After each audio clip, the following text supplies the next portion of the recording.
If someone had told me a housekeeping job would start with a boardroom view and a mother who runs continents, I would have polished my shoes twice. Imagine being so successful that you can afford anything in the world, yet your own daughter hasn't genuinely smiled in years. Sloane Vale built a powerful tech empire, but somewhere along the climb, she lost something irreplaceable until a cleaning lady walked into her life and quietly revealed what had been missing all along. Before we dive into this emotional story, please subscribe to the channel, tap the notification bell, and tell me in the comments where you're watching from. The mansion was hushed that Monday morning, marble floors shining under crystal chandeliers that had seen far too many silent breakfasts. I drove my beat-up Honda into the circular driveway and looked up at the Vale Mansion, 3 towering levels of glass and steel that radiated wealth, the kind I knew I'd never touch. My fingers trembled as I reached into the trunk for my cleaning supplies. This job paid 3 times what I earned at the hotel, but rich people always terrified me. They looked right through you like you were invisible. The front door opened before I could knock. "You must be Maya Brooks." The woman standing there was stunning in that cold, untouchable way. Sharp suit, hair pulled back so tight it looked painful, eyes like winter. "I'm Sloane Vale." "Yes, ma'am. Thank you for hiring me." She didn't smile, just stepped aside. The previous maid left detailed instructions. "You'll work Monday through Friday, 8 to 4. I have meetings all day, so we won't cross paths often." The house felt like a museum. Everything white, gray, or black. No family photos, no warmth, just expensive emptiness that echoed with loneliness. "My daughter Mia is 8, Sloane continued, her voice softer now. "She has special needs, autism. She won't bother you, but if you see her, just leave her alone. She doesn't like strangers." Something in her tone made my chest tight, like she was protecting herself as much as her daughter. The way she said autism like it was a disease instead of just a different way of being. "Of course," I whispered. Sloane's heels clicked against marble as she walked away. "The supply closet is down that hall. I'll be in my office." Alone, I stood in that massive foyer, listening to silence so thick it felt heavy. No TV sounds, no laughter, no music. Just the hum of expensive air conditioning and the weight of unspoken sadness. I started in the living room, dusting furniture that probably cost more than my car. Through the floor-to-ceiling windows, I could see a backyard that looked like a magazine spread. Perfect grass, perfect flowers, perfect and empty, like everything else in this house. That's when I heard it. Footsteps, light, careful ones. I turned and saw her, a little girl with dark hair like her mother's, wearing a purple dress that was too fancy for a Tuesday morning. She stood at the top of the staircase, watching me with huge brown eyes that held more wisdom than any 8-year-old should possess. "Mia." She didn't move, didn't speak, just stared like she was trying to figure out if I was real or just another disappointment. In a house full of them. "Hi there," I said softly, not moving closer. "I'm Maya." She tilted her head slightly, studying me with those incredible eyes. Then she turned and disappeared down the hallway like a ghost. My heart broke a little. In that brief moment, I'd seen something that made my chest ache. Loneliness. The same kind I felt every night in my tiny apartment, eating dinner alone while wondering if anyone would notice if I just vanished. But this was different. This was a child who lived in a palace but felt like a prisoner. I kept cleaning but couldn't stop thinking about those eyes. So aware, so sad, so hungry, like she was starving for something that had nothing to do with food. Connection, maybe understanding, someone who saw her as more than a diagnosis. Around noon, I was vacuuming the hallway when I heard Sloane on a conference call in her office. Her voice was sharp, commanding, completely different from the careful way she'd spoken about Mia. "The quarterly projections are unacceptable. I want solutions, not excuses. We didn't build this company to accept mediocrity, power, control, success, everything I'd never had." But as I looked around this beautiful, Silent house. I wondered if maybe I was the lucky one after all, because at least when I went home to my cramped apartment, I could cry if I wanted to. I could laugh at stupid TV shows. I could be human.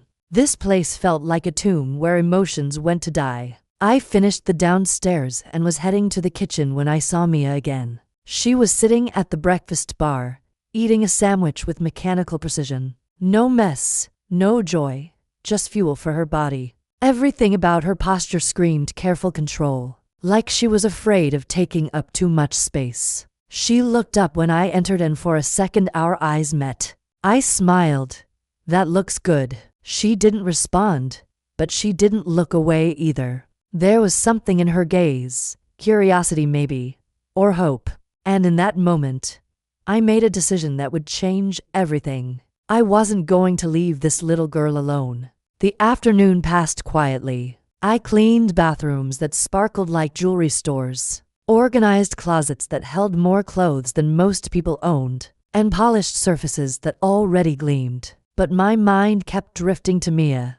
How long had she been this quiet, this isolated? Sloane spoke about her daughter like she was fragile, breakable, something to be protected rather than engaged with. But I'd seen something different in those brown eyes. Intelligence, awareness, a little girl trapped behind walls of silence, waiting for someone to notice she was there. Around 3 o'clock, I was dusting the second-floor hallway when I heard something that made me stop dead in my tracks. Music. Soft, classical, drifting from behind a closed door. I'd never seen inside Mia's room. Sloane had made it clear that was off limits, but the melody was so beautiful, so unexpected in this silent house, that I found myself drawn toward it like a moth to flame. I pressed my ear to the door, heart pounding. The music swelled, and I heard something else.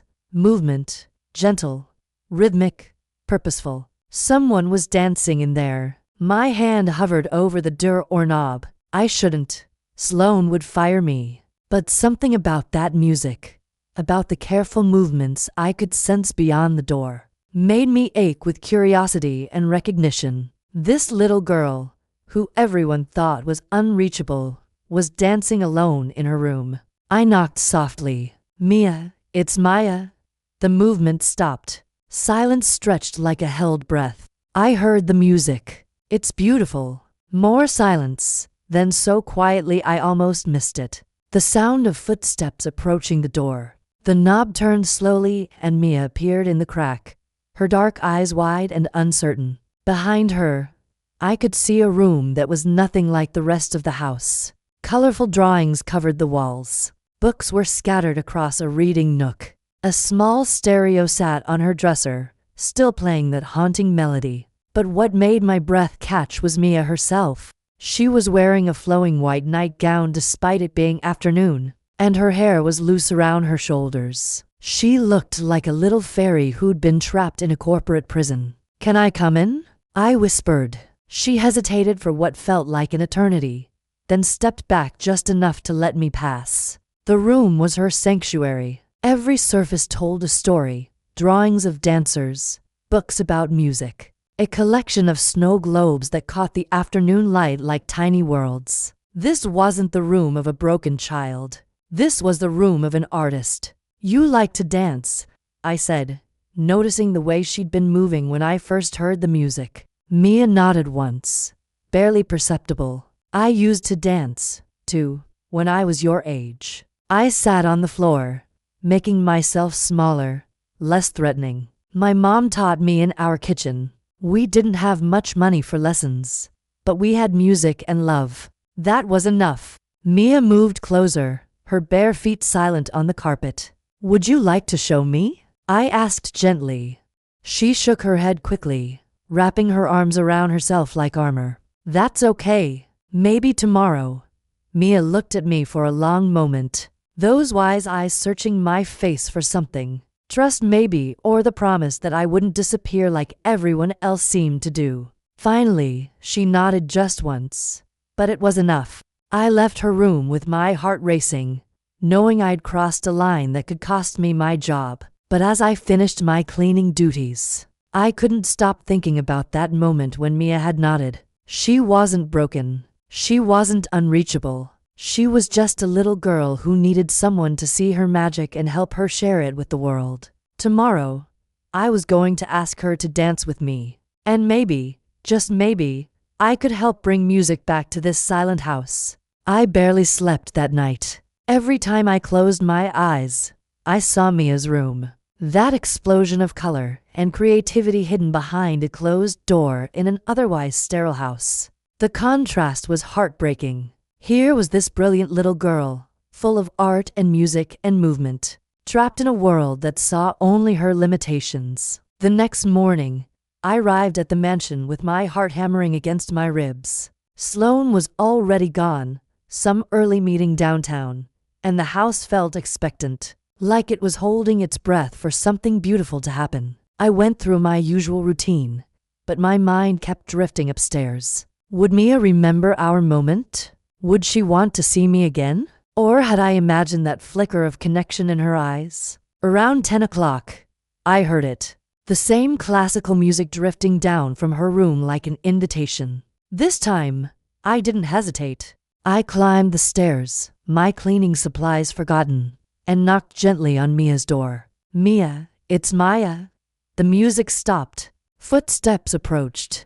The door opened wider this time, and Mia appeared in a yellow dress, her hair woven with tiny ribbons. She had dressed up for me. A tight knot formed in my throat. You look beautiful, I whispered. She stepped back, inviting me into her bright, colorful sanctuary. The stereo played something new today, lighter, playful, almost childlike. Vivaldi, maybe. The kind of music that made you want to spin, laugh, and forget everything except the feeling of joy. I brought this, I said, taking out my phone. It's a playlist my mom made for me when I was little. Songs that make you want to move. Mia watched intently as I connected my phone to her stereo. The first track was an old jazz standard that always reminded me of dancing in the rain. With my arms spread wide, "This one matters," I told her. It's about finding joy even when life is hard, even when the world feels overwhelming. Mia glanced from my phone to my face, and I could practically see the battle behind her eyes, desire fighting fear, longing wrestling with the comfort of staying hidden. You don't have to dance, I said gently. We can just listen. Sometimes that's enough. But then something remarkable happened. Mia began to sway, just a hint of movement, her body responding to the music despite all the walls she lived behind. It was small, tentative, like she was testing whether feeling something was safe. You feel it too, don't you? I murmured. She nodded, and for the first time since I started working here, something flickered in her eyes. Not joy, not yet, but the spark of possibility. Hope, the start of trust. I rose slowly and let my body follow the rhythm's simple movements. Nothing more than what my mother taught me decades ago in our cramped kitchen, while dinner charred on the stove and unpaid bills piled on the counter. Dancing isn't about perfection, I said as I moved. It's about letting the music in your heart guide you. It's about being brave enough to take up space in the world. Mia watched, absorbed. Her gentle swaying grew more confident, more sure. I could see her innate grace beginning to unfold, like a butterfly testing its new wings. That's it, I encouraged. Feel the music. Let it tell your body where to go. There's no wrong way. The song swelled into a playful crescendo, and Mia's movements blossomed.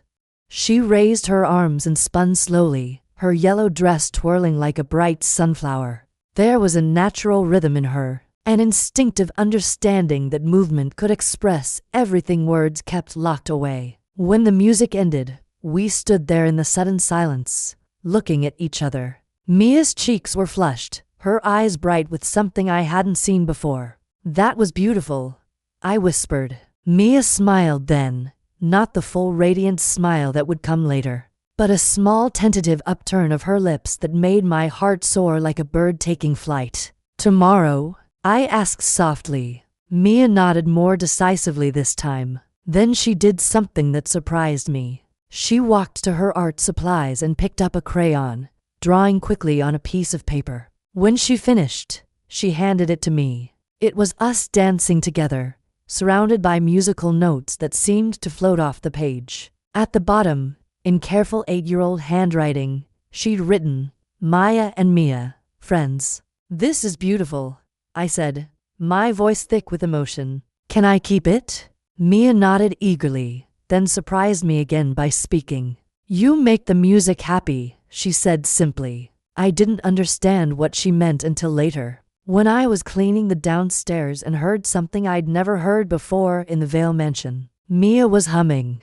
The sound drifted down from her room, a sweet melody that seemed to bring life to the sterile hallways. For the first time since I'd started working here, the house felt like a home instead of a mausoleum. As I worked, I found myself humming along, and I realized what Mia had meant. Music had always been in this house, trapped in her room, hidden behind closed doors, suffocating in silence. But now it was escaping, filling the empty spaces with joy and possibility. The rest of the day passed in a blur of anticipation. I cleaned mechanically, my mind replaying those moments when Mia had moved to the music. There was such grace in her movements, such natural rhythm. She wasn't broken or damaged. She was a dancer waiting to be discovered. Around 3, I was organizing the kitchen when I heard Sloane's car in the driveway. She was home early. I quickly finished what I was doing and gathered my supplies,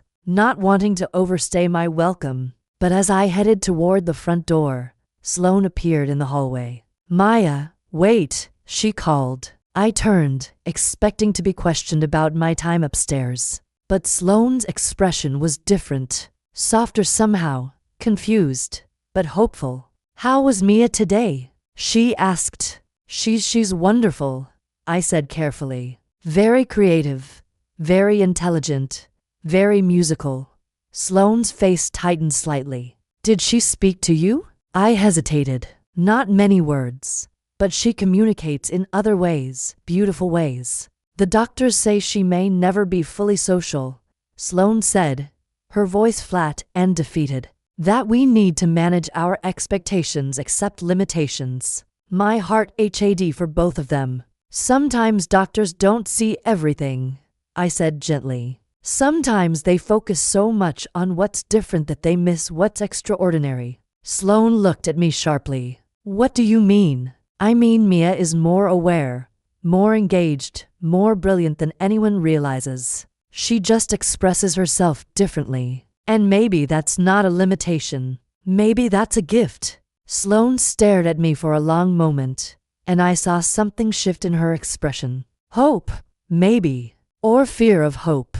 The kind of fear that comes from wanting something so badly you're afraid to believe it's possible. "I should go," I said softly. "Maya," Sloane called as I reached the door. "Thank you for seeing her, for caring." I nodded, not trusting my voice. As I drove home to my tiny apartment, I couldn't stop thinking about the loneliness I'd seen in both their faces. Mia, isolated by her differences. Sloane, isolated by her fear of failing her daughter again. But I'd also seen something else today. I'd seen Mia respond to music, to movement, to simple human connection. She wasn't lost. She was just waiting for someone to find the right key to unlock her world. And tomorrow, I was going to try again, because every child deserves to dance. Every child deserves to be seen for who they really are, not who the world expects them to be. Mia was a dancer, a beautiful, graceful, joyful dancer trapped in a world that didn't understand her language. But I was beginning to learn it. And I wasn't going to stop until everyone else could see what I saw. A little girl full of music and light, just waiting for someone to ask her to dance. The third day, I arrived at the mansion with a small gift hidden in my cleaning bag. A silk scarf my mother had given me years ago. It was pale blue with silver threads that caught the light when it moved. Perfect for dancing. Mom used to say that scarves made music visible. Turned sound into something you could touch and hold. Sloane was already gone, but I noticed something different. The house felt less oppressive somehow. like the walls themselves were anticipating something beautiful. Even the morning light seemed warmer as it streamed through those massive windows. I completed my morning routine quickly, eager to get upstairs. When I knocked on Mia's door, it opened immediately. She'd been waiting for me. Today, she wore a white dress that made her look like a little angel, and her hair was loose around her shoulders, catching the light like spun gold. But it was her eyes that stopped my breath. They were bright with anticipation, alive in a way I'd never seen before. "Good morning, beautiful," I said softly. Mia smiled, that same tentative smile from yesterday, and stepped aside to let me in. Her room felt different, too, more welcoming, like she'd been preparing for my arrival. "I brought you something," I said, pulling out the scarf. "For dancing." Mia's eyes widened as I held up the silk fabric. It fluttered in the air like water, catching the morning light streaming through her windows and throwing tiny rainbows across the walls. "My mother used to dance with scarves like this," I explained. "She said they made the music visible, that they helped your body paint pictures in the air." I put on our playlist from yesterday, and as the first notes filled the room, I began to move with the scarf. It flowed around me like liquid light, creating patterns in the air that seemed to paint the music itself. Mia watched, mesmerized, her body already beginning to sway in response to the rhythm. "Want to try?" I asked, offering her one end of the scarf. She hesitated for just a moment, then reached out and took the silk in her small hands. Magic happened. The moment Mia touched the scarf, something unlocked inside her. She began to move with a natural grace that took my breath away, the silk flowing around her like she'd been born to dance with it. Her movements were fluid, intuitive, absolutely beautiful. We moved together, connected by the scarf and the music, and I watched Mia transform before my eyes. Her movements became bolder, more confident. She experimented with spins, with arm positions, with the way the fabric could create shapes in the air like living art. And then, during a particularly joyful passage of music, Mia threw back her head and laughed. The sound was like sunlight breaking through clouds, pure uninhibited joy that filled every corner of the room and seemed to chase away years of silence and sadness. "There you are," I whispered, tears pricking my eyes. "There's my dancing girl."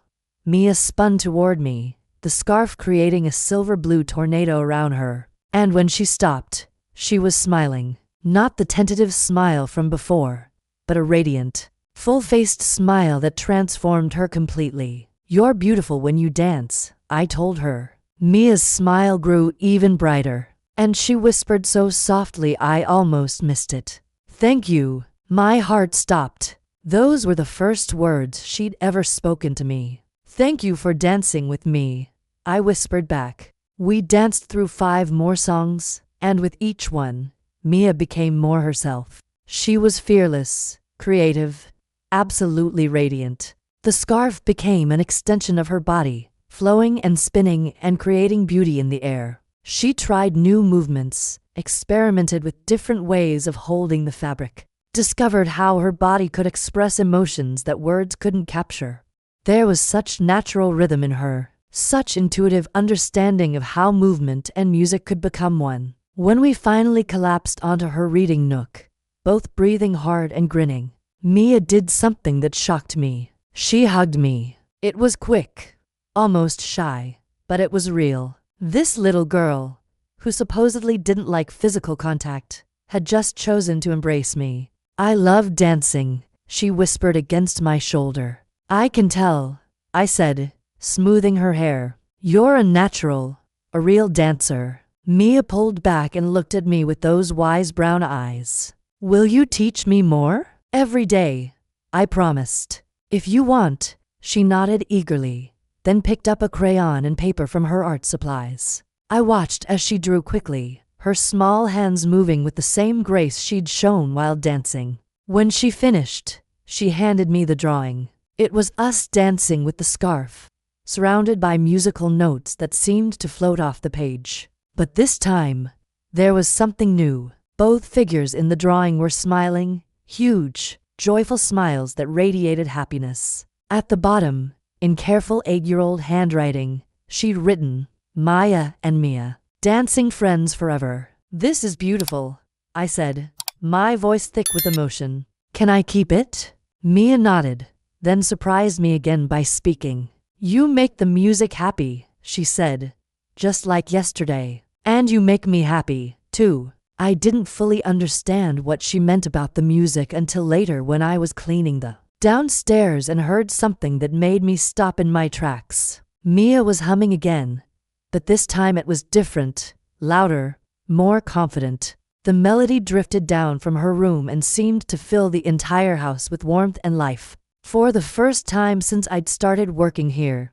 the mansion felt like a home instead of a museum. The music was escaping Mia's room, flowing through the hallways, bringing joy to spaces that had been silent for too long. As I worked, I found myself humming along, and I realized what Mia had meant. Music had always been trapped in this house, locked away, hidden, suffocated by silence and sadness. But now it was free, filling the empty spaces with possibility and hope. The rest of the day passed in a blur of happiness. I cleaned with a lightness in my step, my heart singing with the memory of Mia's laughter. This little girl, who everyone thought was unreachable, had just shown me a joy so pure. It made everything else fade away. Around 3, I was organizing the kitchen when I heard Sloane's car in the driveway. She was home early again. I quickly finished what I was doing, but as I headed toward the front door,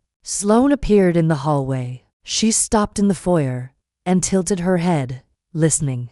"Is that she started?" "Mia," I said softly. "She's humming." Sloane's face went through a series of emotions. Surprise, wonder, and something that looked like grief. "She used to hum," Sloane whispered, her voice breaking slightly before the divorce. "Before everything fell apart. I'd forgotten she used to fill the house with music." She looked at me with an expression I couldn't quite read. "What did you do?" "I danced with her," I said simply. Sloane stared at me for a long moment, then did something unexpected. She smiled, not the cold, professional smile I'd seen before, but something real and warm and transformative. "Thank you," she said quietly, "for bringing music back to this house, for bringing my daughter back to life." As I drove home that night, I couldn't stop thinking about Mia's transformation. In just 3 days, she'd gone from silent and withdrawn to dancing and humming and speaking.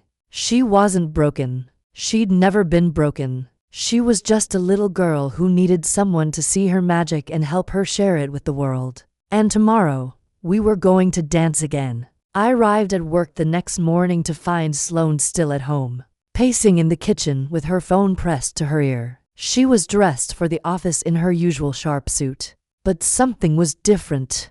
Her movements were agitated, her usual composed demeanor cracked like ice, beginning to thaw. "I don't care what the board thinks," she was saying, her voice sharp with frustration. Rushed the meeting. Something more important came up. She ended the call and noticed me standing in the doorway, my cleaning supplies in hand. "Maya," she said, her voice strained, "I'm working from home today. I hope that's not a problem." "Of course not," I said, though my heart sank. Mia and I wouldn't be able to have our dance session with Sloane in the house. The magic we'd been building might be interrupted by her mother's presence. But as the morning progressed, I realized Sloane wasn't working. She was listening. Every time music drifted down from Mia's room, Sloane would stop whatever she was pretending to do and tilt her head toward the ceiling. When Mia's laughter echoed through the hallways, Sloane's face would soften with an expression of wonder and longing that made my chest tight. She was hungry for connection with her daughter, but didn't know how to bridge the gap that had grown between them. Around 10, I couldn't stand it anymore. "She's waiting for you," I said softly. Sloane looked up from her laptop where she'd been staring at the same email for 20 minutes, without reading a single word. "What, Mia?" "She keeps looking toward the stairs, listening for your footsteps. She wants to share this with you." Sloane's face went pale. She doesn't, we don't, I wouldn't know what to do. The vulnerability in her voice broke my heart. Here was this powerful woman who commanded boardrooms and built empires, admitting she felt helpless when it came to connecting with her own daughter. You don't have to do anything, I said gently. Just be present. Just see her. Sloane stared at me for a long moment, fear and hope wearing in her expression like storm clouds gathering. What if I ruin it? She whispered. What if my being there makes her shut down again? What if I'm the reason she's been so quiet all this time? What if you're not? I countered. What if she's been waiting for you to see her magic? Just then, we heard Mia's voice calling from upstairs, clear and bright. Maya, can we dance now? Sloane's breath caught audibly. She's talking. She's been talking, I said softly. You just haven't been listening. Sloane stood slowly, her hands shaking like leaves in a storm. I don't know how to be her mother anymore. I don't know how to reach her. Yes, you do, I replied firmly. You're her mother. That bond is already there. It's just buried under fear and guilt and all the stuff that doesn't really matter. Mia appeared at the top of the stairs, wearing a pink dress and clutching the blue scarf I'd given her. The silk caught the sunlight streaming through the windows, making her look like she was wrapped in water and sky. Maya, she called, then froze when she spotted Sloane. Her face shifted into that carefully blank expression she always wore around her mother, the walls going up, the brightness dimming. Hi, sweetheart, Sloane said, her voice barely more than a breath. Mia tilted her head, studying her mother's face with those thoughtful brown eyes. You're not at work. I wanted to be home today, Sloane replied. With you. Mia took a moment, weighing this, her expression impossible to read. Then she looked over at me, and I saw a question glimmering there. Can Mom watch us dance? She asked, her voice small but brave. My heart swelled with pride. This brave little girl was offering her mother a gift, an invitation into her joy, a chance to witness her light. Would you like that? I asked Sloane. Sloane could only nod, afraid her voice might break. We walked up to Mia's room, and I could feel Sloane's awe as she stepped into the vibrant space her daughter had built for herself. The drawings covering the walls, the books scattered across surfaces. Every detail proof of a deep inner world Sloane had somehow overlooked. It's beautiful, Sloane murmured, her voice thick with emotion. Mia's smile lit up the room. I drew all of these. This one is my favorite. She pointed to a picture of a woman and child dancing together. It's you and me. From when I was little. Sloane's face collapsed, fragile as crumpled paper. You remember that? I remember everything, Mia said quietly. I remember when you used to sing to me, before you got sad. The truth in Mia's words hit Sloane like a blow. She sank down onto the reading nook, tears streaming freely. I'm sorry, Sloane whispered. I'm so sorry I stopped singing. I stopped seeing you. Mia stepped closer, the scarf trailing behind her like a soft silver blue river. There was no accusation in her expression, only love and a kind of understanding that seemed far too grown for an 8-year-old. It's okay, she said gently. Maya taught me that sometimes people forget how to be happy, but they can remember. Sloane gazed at her daughter in wonder. When did you get so wise? Mia giggled, and the sound was like music filling the room. I've always been wise. You just forgot how to listen. I put on our playlist, and Mia immediately began to move, the scarf flowing around her like liquid music. But this time, she danced toward her mother, offering the other end of the silk fabric. Dance with us? Mia asked, her voice hopeful but prepared for rejection. Sloane stared at the scarf, then at her daughter's hopeful face. I don't know how. Maya will teach us, Mia said confidently. She's a good teacher. Sloane took the scarf with trembling hands, and I guided them through simple movements. At first, Sloane was stiff, self-conscious, afraid of doing something wrong. But gradually, something beautiful happened. She began to relax. Her shoulders dropped. Her breathing deepened. And when Mia spun under the scarf, creating a tunnel of silk, Sloane actually laughed, a sound so rusty and unused that it brought fresh tears to my eyes. "She's so graceful," Sloane whispered to me as Mia danced between us. "How did I miss that? How did I miss so much?" "You were protecting yourself," I said gently. "Sometimes when we're hurt, we build walls so high we can't see over them anymore." Sloane's eyes met mine, and I saw recognition there. She understood that I wasn't just talking about her relationship with Mia. We danced through 3 songs, and with each one, the walls came down a little more. Sloane began to experiment with movement, following Mia's lead, letting her daughter teach her things she'd forgotten she ever knew. When the music finally ended, Mia threw herself into her mother's arms. "I missed you, Mommy," she whispered. Sloane held her daughter tight, both of them crying now. "I missed you, too, baby. I missed you so much."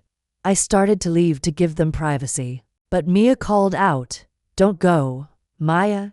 You're part of our dance family now." Sloane looked at me over Mia's head, and I saw something new in her expression. Gratitude, yes, but something deeper, too. Something that made my heart race. "Thank you," she whispered, "for giving her back to me, for giving us back to each other." As I watched mother and daughter hold each other in that colorful room full of music and possibility, I realized that I'd found something, too. I'd found a family that needed me as much as I needed them. The transformation in the Vale household over the next few weeks was nothing short of miraculous.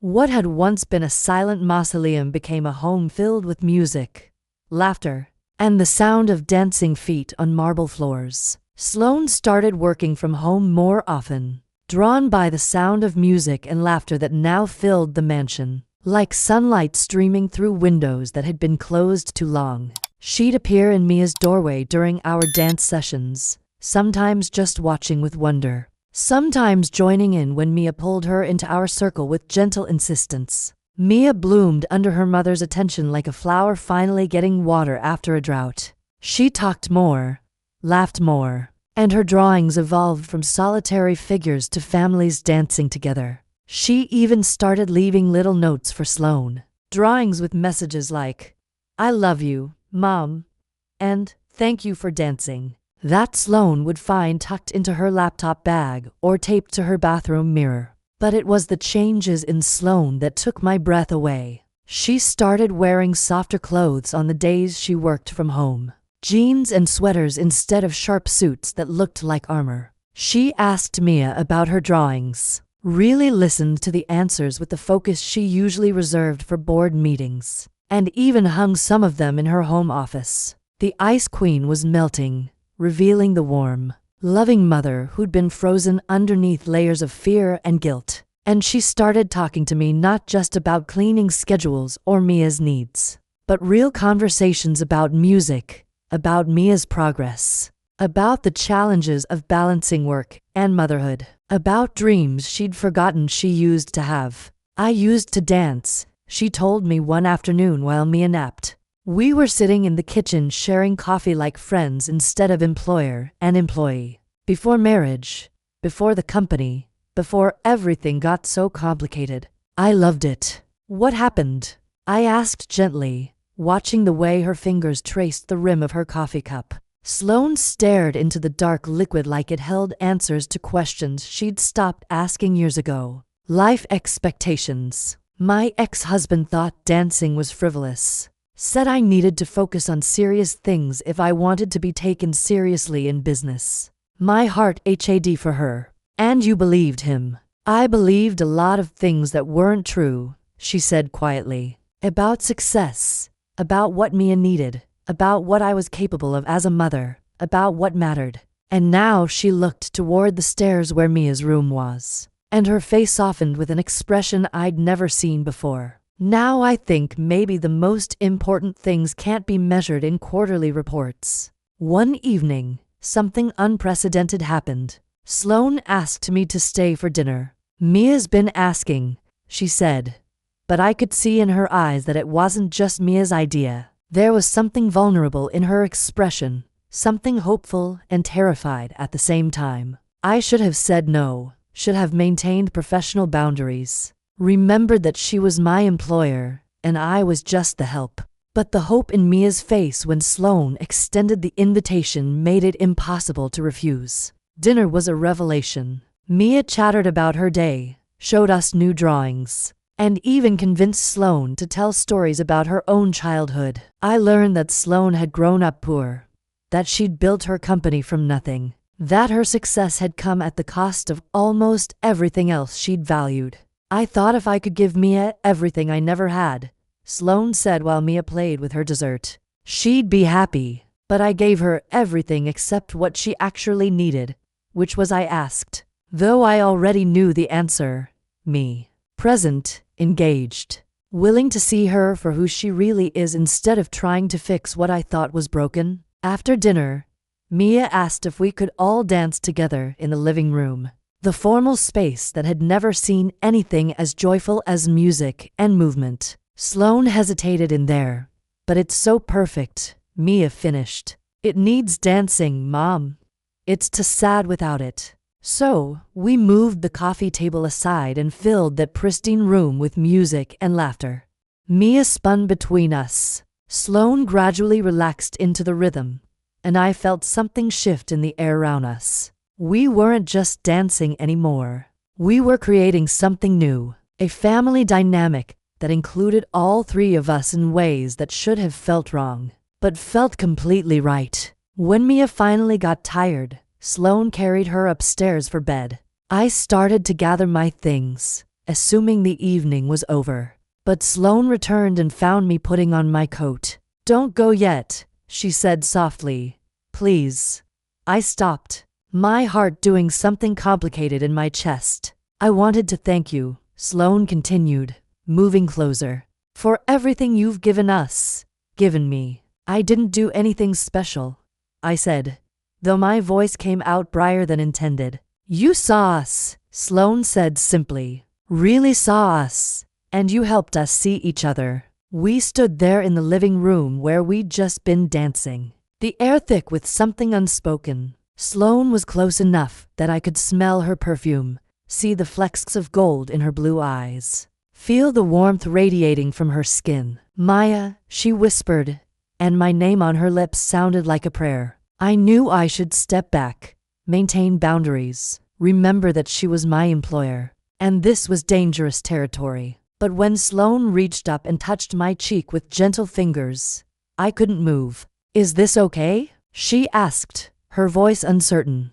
I nodded, not trusting my voice. Sloane's thumb traced along my cheekbone, and I felt something inside me crack open. All the walls I'd built around my heart, all the reasons I'd convinced myself that someone like her could never care for someone like me, crumbled in that moment. I don't want this evening to end, Sloane whispered. Then don't let it, I said softly. We stood there for a long moment, the space between us charged with possibility. Then Sloane smiled, that real warm smile that transformed her entire face. Would you like some wine? She asked. We could sit by the fireplace, talk more.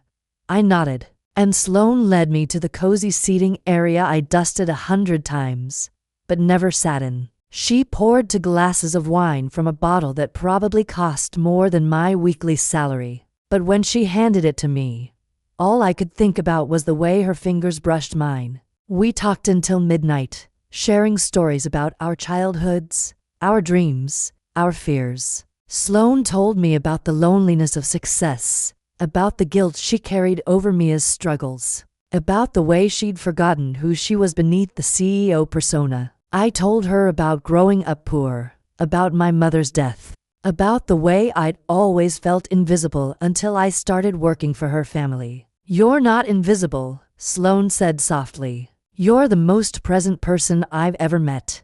You see everything, feel everything. It's beautiful. When I finally left that night, my heart was singing with possibility. Everything was about to change. The next few days passed in a haze of stolen glances and meaningful conversations. That felt like dancing, even when we were standing still. Sloane found excuses to be in whatever room I was cleaning, and I found myself taking longer with tasks just to extend our time together. Mia noticed. Of course, children always do. Maya makes mom smile different. She told me one afternoon while we were dancing. Happy smile, not work smile. What do you think about that? I asked carefully, wondering how much an 8-year-old could understand about the complicated feelings growing between her mother and me. Mia considered this with the seriousness only a child could bring to matters of the heart. She stopped spinning and looked at me with those wise brown eyes. I think mom needs more happy smiles, she said finally. And I think you need a family. The wisdom in her words took my breath away. This little girl who everyone thought was locked in her own world saw everything with crystal clarity. That evening, Sloane asked me to stay late again. Mia was having a sleepover at her friend Chloe's house, her first ever, and Sloane seemed nervous about being alone in the big house. I thought maybe we could cook dinner together, she said, her cheeks flushing pink. I mean, if you don't have other plans. I didn't. I never had other plans. My life outside this house was small and lonely, filled with empty evenings and the kind of silence that made you forget the sound of your own voice. We made pasta from scratch, something I'd never done before. Sloane was surprisingly good in the kitchen, her movements efficient and graceful. She told me she'd learned to cook as a child, helping her mother stretch meals to feed for kids on almost nothing. Success is strange, she said as we worked side by side, our shoulders occasionally brushing. You spend so much of your life longing for things you can't afford.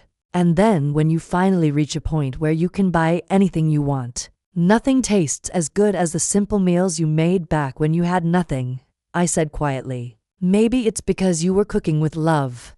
Sloane paused mid-stir, lifting her gaze to mine. Is that what we're doing now? The question lingered between us, heavy with meaning and possibility. I hope so, I whispered. Sloane's smile was bright enough to light every room in the mansion. Dinner felt flawless, fresh pasta, wine that probably cost more than my monthly rent, and conversation that flowed as if we'd been sharing meals like this for years. Sloane talked about the dreams she had before her company swallowed her whole: traveling, writing, maybe teaching children to dance someday. I opened up about my childhood, my struggles, and the future I was slowly starting to believe in again. I never thought I'd feel this way again, Sloane said as we washed dishes together, our shoulders brushing in a kitchen that suddenly felt intimate and lived in. After the divorce, after everything fell apart, I convinced myself love was a luxury I couldn't afford. And now? I asked, my pulse thudding in my chest. Sloane turned toward me, her expression soft but serious. Now I think maybe love is the only thing that actually matters. We drifted into the living room, our unofficial dancing room, and Sloane put on gentle music. But instead of dancing, we settled on the couch, close enough that I could feel the warmth of her skin radiating toward me. Maya, Sloane murmured, voice fragile around the edges. I need to ask you something. I nodded, afraid to speak. This, whatever this is between us, she continued, fiddling with her wine glass. I'm not imagining it, am I? No, I said softly. You're not imagining it. Sloane set the glass aside and turned fully toward me. I know it's messy. I know we're crossing lines. But I can't pretend anymore that what I feel is just gratitude. My heart stopped, then launched into a sprint. What do you feel? I breathed. Sloane took my hands carefully, as if they were something precious. I feel like I've been sleepwalking for years, and you woke me up. I feel like I've been holding my breath, and you taught me how to breathe again. She paused, her eyes searching mine.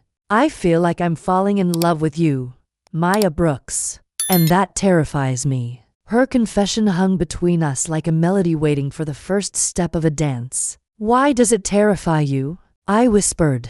Because I don't want to ruin this, Sloane said, tears gathering. You gave me my daughter back. You helped me find myself again. What if wanting more destroys everything? I freed one hand and gently cupped her cheek, feeling the warmth of her skin and the dampness of her tears. "You're not going to ruin anything," I said firmly. "And you're not asking for too much." "I'm not, Sloane," I added, my voice steady despite the storm in my chest. "I've been falling in love with you since the day you danced with Mia. Watching you rediscover joy. Seeing you become the mother she needed. How could I not fall in love with that?" Sloane's breath hitched. "You love me?" "I love you," I said, and watched her entire face transform into something luminous with wonder. "Even though I'm your employer, even though this is complicated and messy." And I silenced her with a gentle finger against her lips. "Especially because it's complicated and messy," I said. "Real love isn't neat and tidy. It's beautiful chaos." Sloane leaned forward, resting her forehead against mine. "What do we do now?" "Now we figure it out together," I said. "All three of us." "Mia," Sloane whispered. "What if she doesn't understand? What if this confuses her?" "Mia sees everything," I reminded her. "She already knows how we feel about each other. She's just waiting for us to catch up." Sloane laughed through her tears. "When did my 8-year-old daughter become wiser than me?" "The moment you started listening to her," I said. We sat there holding each other as the fire crackled and the music played softly around us. Outside, the world continued spinning, but inside this room, time felt suspended. "I want to kiss you," Sloane whispered against my forehead. "Then kiss me," I whispered back. And she did, soft and gentle and full of promise, like the first dance of a song that would last forever. When we finally broke apart, Sloane smiled, that radiant smile that made everything else fade away. "Stay with me tonight," she asked, "just to hold each other. I don't want this feeling to end."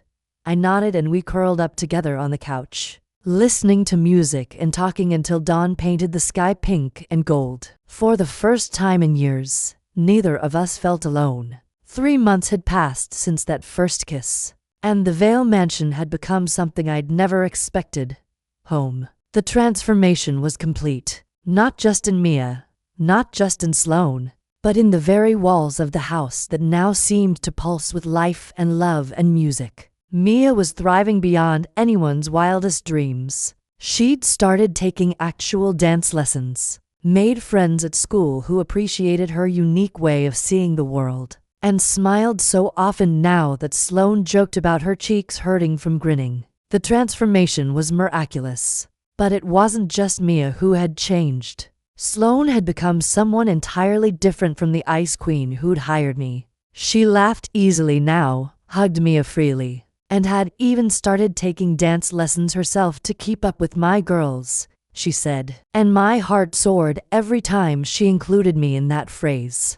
Between Sloane and me, something beautiful and terrifying was growing. We'd been careful, taking things slowly, stealing moments when Mia was asleep or at school. But the connection between us was undeniable, electric, transformative. Tonight felt different from the moment I arrived. Sloane was nervous, fidgeting with her jewelry in a way that reminded me of Mia when she was working up courage to try a new dance move. "Mia staying at Chloe's again," Sloane said as I hung up my coat. "I thought maybe we could have dinner together, just us. I have something important to tell you." My stomach fluttered with nerves and anticipation. I'd love that. Sloane had cooked again, something that still amazed me. This powerful CEO who could command boardrooms but chose to make homemade meals for me. We ate by candlelight, talking about Mia's progress, about Sloane's decision to delegate more at work, about the small moments that had become precious to both of us. "Maya," Sloane said as we finished dessert, her voice serious. "There's something I need to tell you."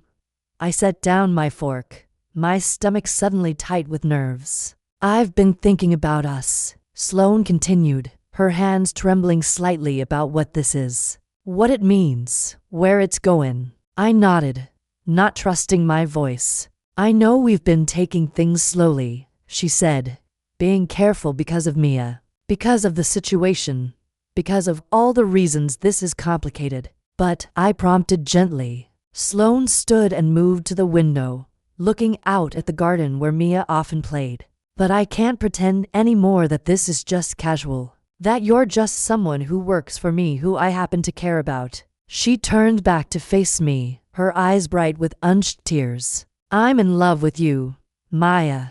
Completely, utterly, irrevocably in love with you. And I need you to know that. My heart stopped, then started again at double speed.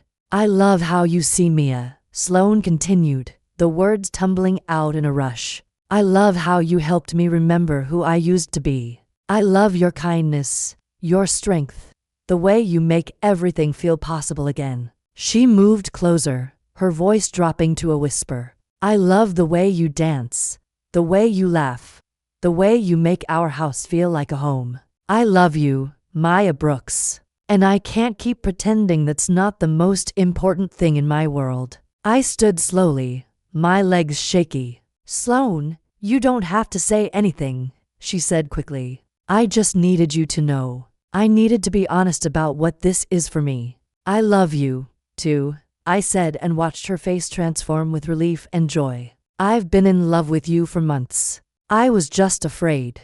Afraid of what? Afraid that someone like you could never really love someone like me, I admitted. Afraid that this was too good to be true. Sloane closed the distance between us, cupping my face in her hands. Maya, you are the best thing that's ever happened to me. To us. You saved my family. We saved each other. I corrected. Sloane leaned forward and I thought she was going to kiss me. But before our lips could meet, we heard a sound that made us both freeze. The front door opening. Mom, Maya, I'm home. Mia's voice echoed through the house, followed by the sound of small feet running across marble floors. Sloane and I stepped apart, both of us flushed and breathing hard. I thought she was staying at Chloe's. I whispered. So did I, Sloane said, running her hands through her hair. Mia appeared in the dining room doorway, still in her pajamas, her hair mused from sleep.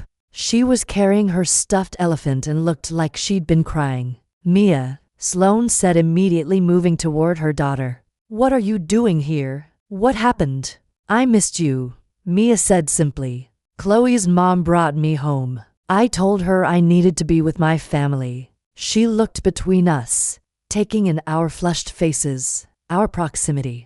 The romantic dinner setup with its flickering candles and empty wine glasses. Are you having a date? She asked with 8-year-old directness. Sloane and I looked at each other, both of us uncertain how to answer. We'd been so careful to keep our growing relationship private, not wanting to confuse Mia or complicate her world. Mia, Sloane started, but Mia held up her small hand. It's okay, Mom, she said with that wisdom that never failed to amaze me. I know you love Maya, and Maya loves you. I can see it when you look at each other. Sloane knelt down to Mia's level, her voice gentle. How do you feel about that, sweetheart? Mia considered this seriously, tilting her head the way she did when she was thinking through a complex dance move. Then she smiled, that same radiant smile that seemed bright enough to light up the whole world. Happy, she said simply. Maya makes you smile the way dancing makes me smile, and she makes our house feel like a real family. Sloane's eyes shimmered with tears. You're okay with Maya and me being together? Mia nodded eagerly. Can Maya live with us now, like a real family? Sloane glanced at me over Mia's head, her expression a mix of hope and fear. That's up to Maya, she said softly. Mia turned toward me, her brown eyes shining with pure, unfiltered hope. Will you stay with us, Maya? Will you be part of our family for real? I looked at this brave little girl who had taught me so much about courage, and at her mother who had shown me what love could be, and my heart flooded with certainty. Yes, I said, my voice thick with emotion. If you'll have me, I'd love to be part of your family. Mia squealed with joy and threw herself into my arms. Sloane stepped in, wrapping her arms around both of us, and we stood there in the dining room, holding on to each other like we never wanted to let go. Can we dance now? Mia asked, pulling back to look up at us. All three of us together, like a real family. Sloane and I shared a knowing smile. Always, Sloane said, we'll always dance together.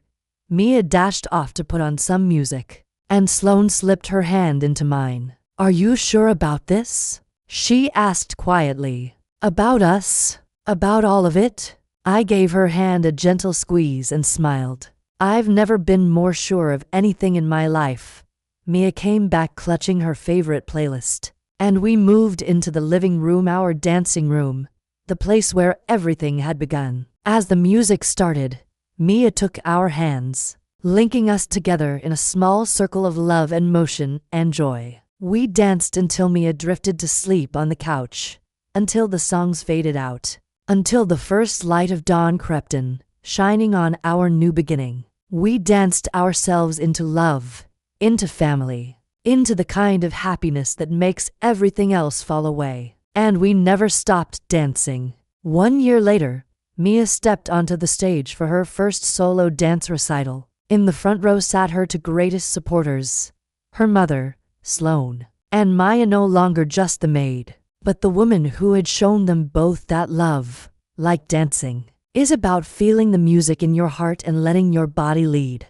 If this story touched your heart, please like this video, subscribe for more emotional stories, and tell me in the comments about the most beautiful act of kindness you've ever witnessed. Your story might just inspire our next video.